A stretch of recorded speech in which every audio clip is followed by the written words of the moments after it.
भृगुसुत समुझी जनेऊ बिलो की, सो कछु कहूँ सहौरी सरो की।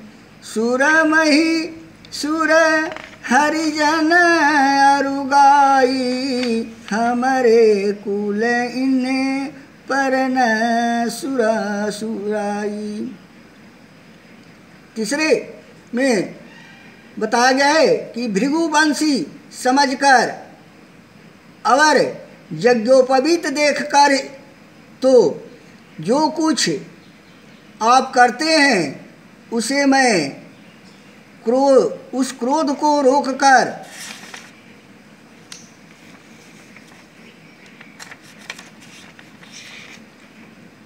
सह लेता हूँ। देवता ब्राह्मण भगवान के सहस्त्र अवर गाय इन सब पर हमारे कुल में वीरता नहीं दिखाई जाती है।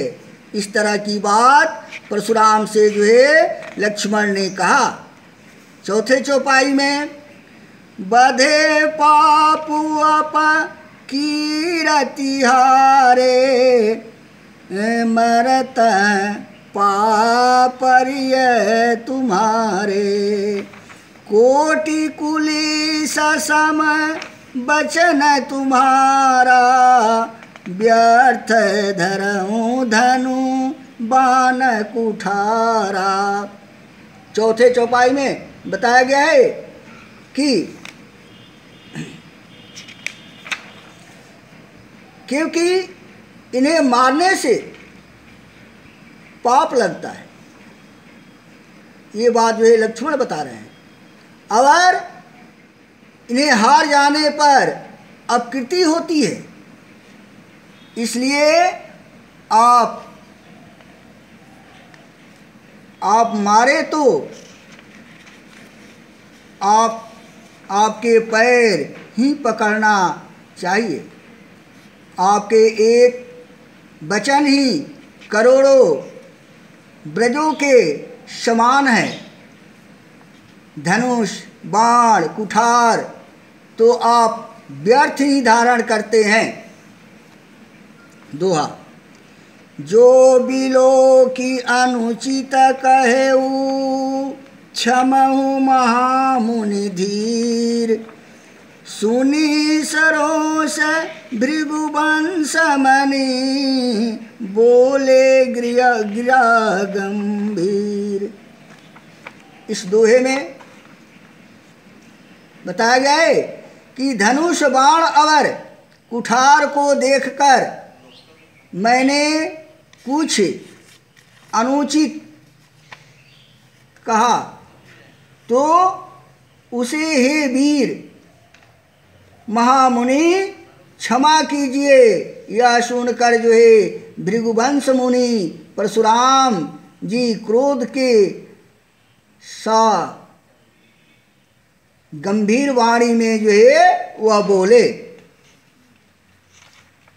अगले चौपाई में कौशिका सुनहूँ मंदयहु बालकु, कुटिले काल बस निज कुल घालकु।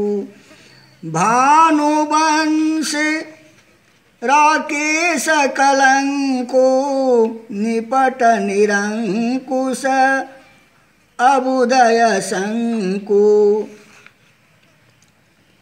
हे विश्वामित्र, यह बालक बहुत ही कुबुद्धि और कुटिल है। काल के वश में होकर यह अपने कुल का घातक बन रहा है। यह सूर्यवंश रूपी पूर्णचंद्र का कलंक है। यह बिल्कुल उदंड मूर्ख और निडर है। इस बात को परशुराम जी ने लक्ष्मण से कहा।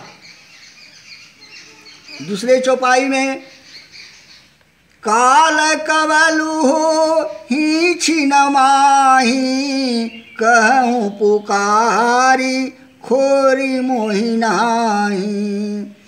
तुम हट कह जो चह तू बारा, कही प्रताप बलो रोषु हमारा। दूसरे में बताया गया है कि अभी क्षण भर में काल का ग्रास हो जा सकेगा।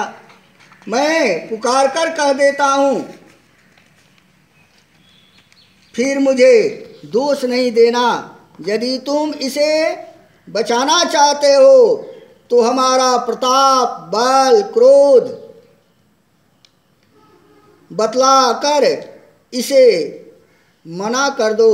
इस बात को जो है राम से परशुराम ने लक्ष्मण के प्रति जो है वह कहा। तीसरे चौपाई में लखन ने कहा मुनि सुजसु तुम्हारा, तुम ही अछत को बर नहीं पारा। अपने मुँह तुम अपनी करनी, बार अनेक भांति बहुबरनी। तीसरे चौपाई में लक्ष्मण जी ने कहा कि हे मुनि परशुराम जी, आपका सुजस आपके रहते दूसरा कौन वर्णन कर सकता है। आप अपने